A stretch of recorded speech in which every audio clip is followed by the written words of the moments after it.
Superman of science, and he loves to play with fire. And the things he'll do, you can too, if you so desire. To try this at home with Mr. G. Hello and welcome back to Do Try This at Home. In our last episode, you saw me hold up the 7 of diamonds and say, "Is that your card?" And you probably thought, that's really weird. Why would Mr. G hold up the 7 of diamonds and say, "Is that your card?" Well, there's a good reason for it. Because we're going to deviate from the norm here at Do Try This at Home, although we're still going to use ordinary household items. In fact, today, just a deck of cards and just our own hands. Basically, what I'm going to teach you today is a trick that is almost, it's so good that it's almost scientific in a way. I'm going to teach you how to force a card on an unsuspecting victim who you're going to play this trick on. The reason that I held this up and said, "Is that your card?" in the last video is so that you could use that video in conjunction with what you'll learn here today in order to totally blow the mind of the person you play this trick on. All you need is an ordinary deck of cards, and make sure that the 7 of diamonds is on the top of the deck. Learn to shuffle cards as good as you can. I'm not that great at even handling cards.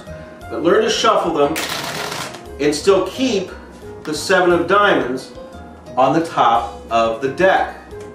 You can shuffle the cards several times in front of your unsuspecting victim as long as you make sure that, I'll say it one more time, the 7 of diamonds remains on top of the deck. Now, what I'm going to teach you is called the force. I'm going to teach you to force a card on this unsuspecting person that you're playing this trick on. So long as the 7 of diamonds is on the top of the deck, that's all that matters when you start. You're going to ask the person after shuffling the cards, you're going to say, "Cut this deck of cards anywhere you'd like." They'll cut the deck of cards. Ask them to flip over what they've just cut on top of the face down cards in your hand. They'll do so. Now you can ask another person in the room or the same person to again cut the cards, but lower this time than the cards were cut the first time even, and flip them over. Now what you'll end up with is a deck of cards that have got cards that are face up, that split at one point into cards that are face down. The point that these cards split from face up cards to the face down card is where you're going to ask the person, you're going to say, "Okay, hand him the deck."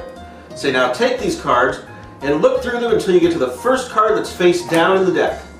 Flip the card over and remember it." Of course, it's the 7 of diamonds, the card that was originally on top of the deck. At this point, you're going to say to your friend, now bury it in the deck and shuffle them as good as you can, as long as you've got that card memorized. You're going to say, "Wouldn't it be incredible if I could just tap the deck and your card would rise to the top? Is that your card?" At which point they're going to go, "Ha, no, you blew it. That's not my card." Immediately say, "Don't tell me your card. I'll think of it yet. I know I can do this trick."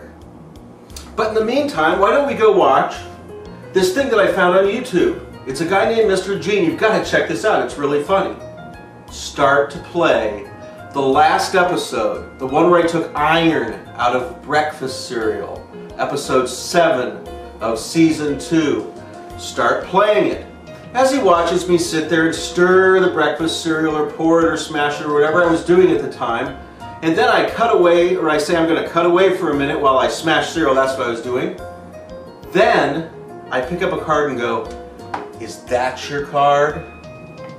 Whoops, wrong one. "Is that your card?"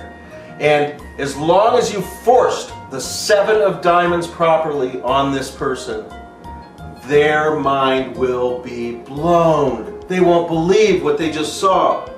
Let me go through the force one more time. Make sure the 7 of diamonds is on the top of the deck. You can shuffle the cards as many times as you want, however you want to shuffle them. As as long as you always keep the 7 of diamonds on the top of the deck. Ask your friend to cut the cards. He will. Say, turn them over. Ask him to cut them again, lower this time, turn them over.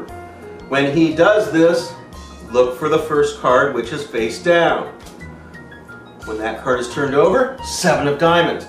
Tell him to turn it over, memorize it, bury it back in the deck. You blow the trick on purpose, and then have him watch my video, in which I will say, is that your card? And he won't believe his eyes. He'll be like, how did that just happen? How did the guy on the video know my card? He'll freak out. I'm Mr. G. Thanks for watching. Do try this at home.